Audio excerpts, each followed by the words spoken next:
We're very honored here today to have a delegation from the Taiwanese government as well as the Taiwan Flour Mills Association.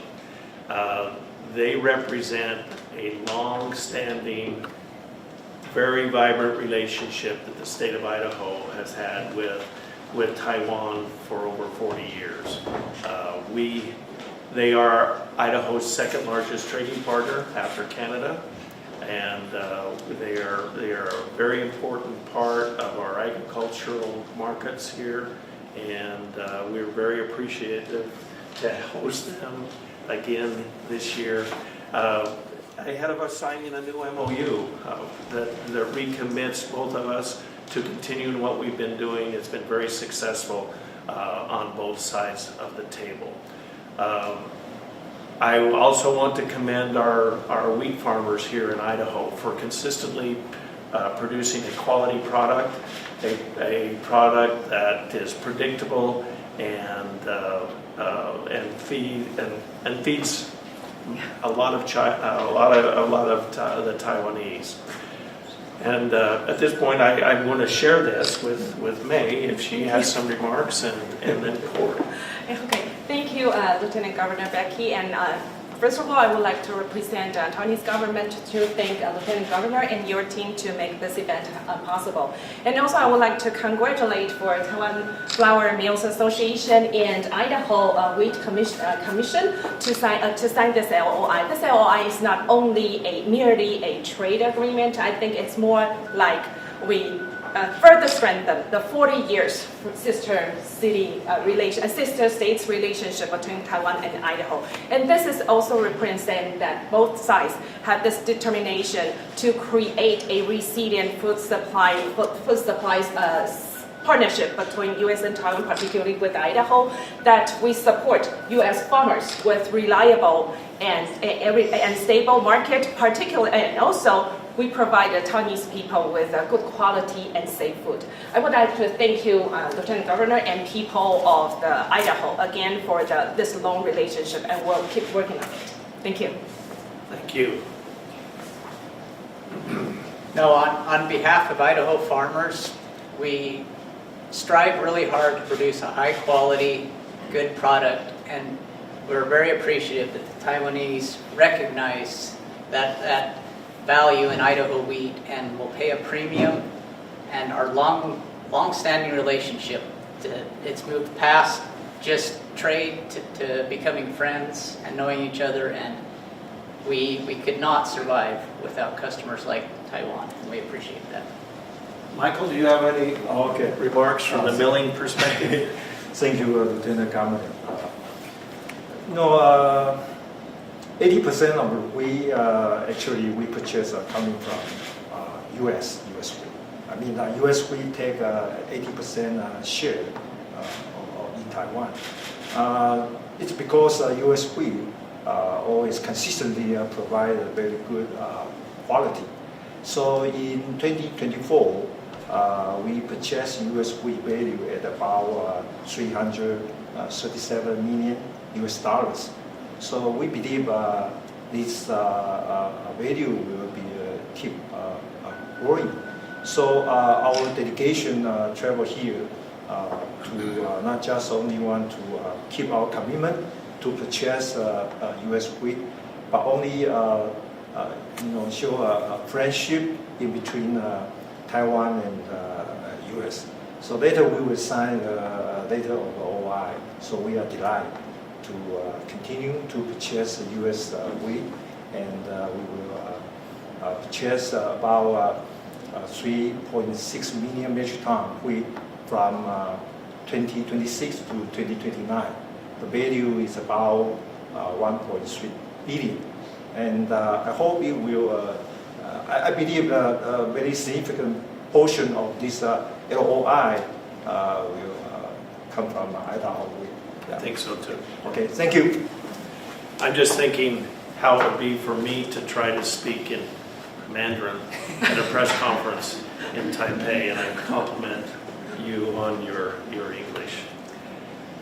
I think it would be remiss if we didn't remind Idaho that our trade is not just wheat to Taiwan. They're a very important trading partner when it comes to semiconductors. The Micron connection, there's a Micron fab plant over in Taiwan as well.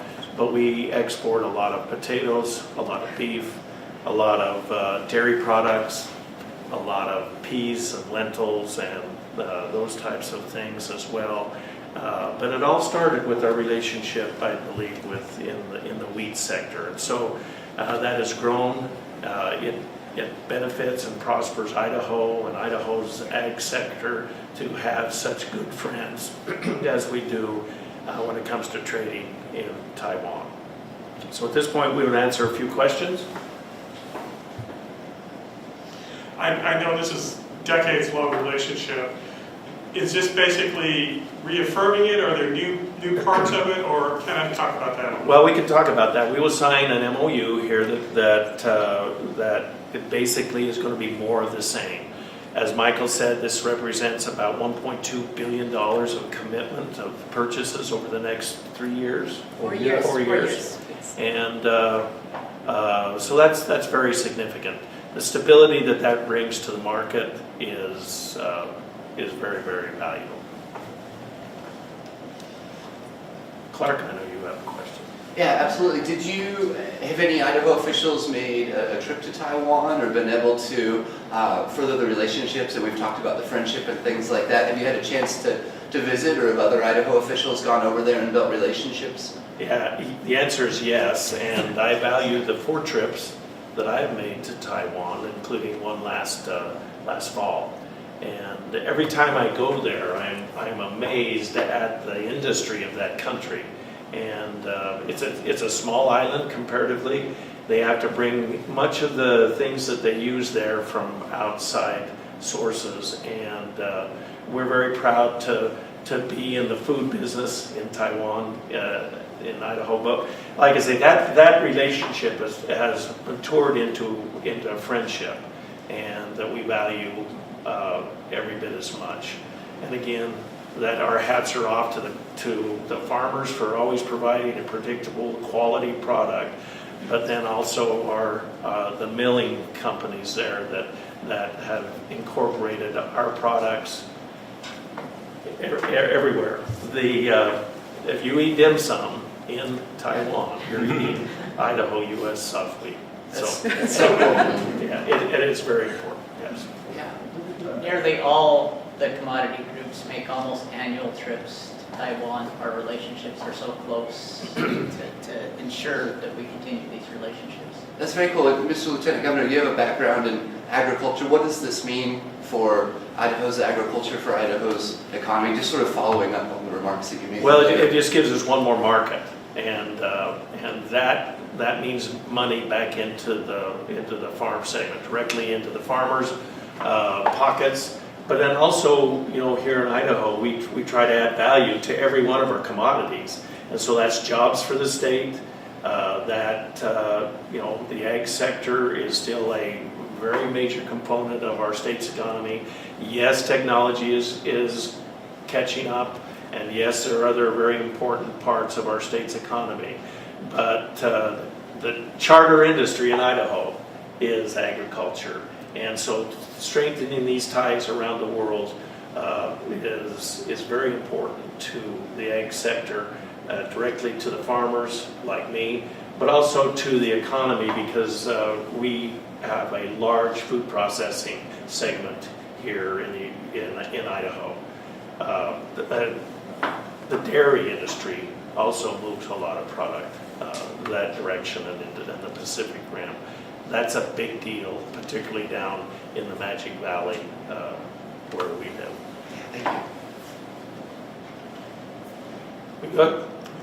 All right. Well, so if you'll turn your cameras around, we'll sit back down at the table and we'll sign the document. How about?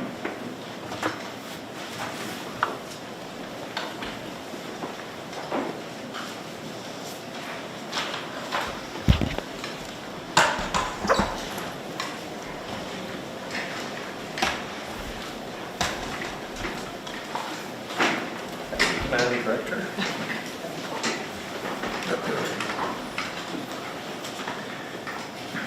So I think we all have a respective line and they'll sign it and pass it down, okay?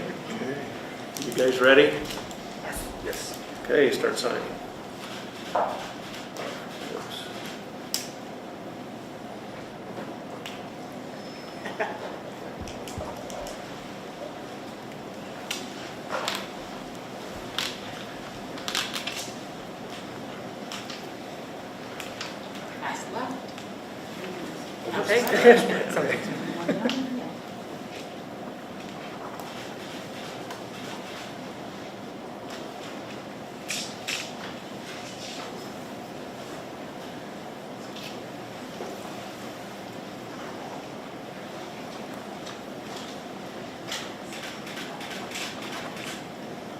Takes Michael longer because he has to. Chinese characters, yes. My pen doesn't work. It's kind of working. Here's one. It's blue. Yeah. but- He's already got one. Think we're good? Yep.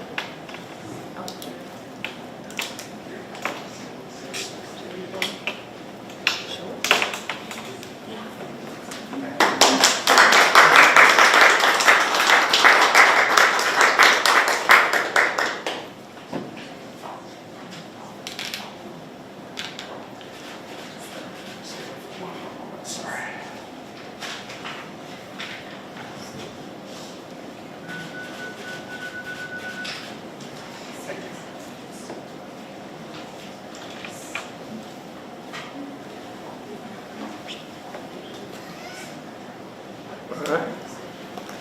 Okay. Thank you so much. Thank you. Thank you. Thank you. Thank you. Thanks for inviting us and welcoming us today. You're always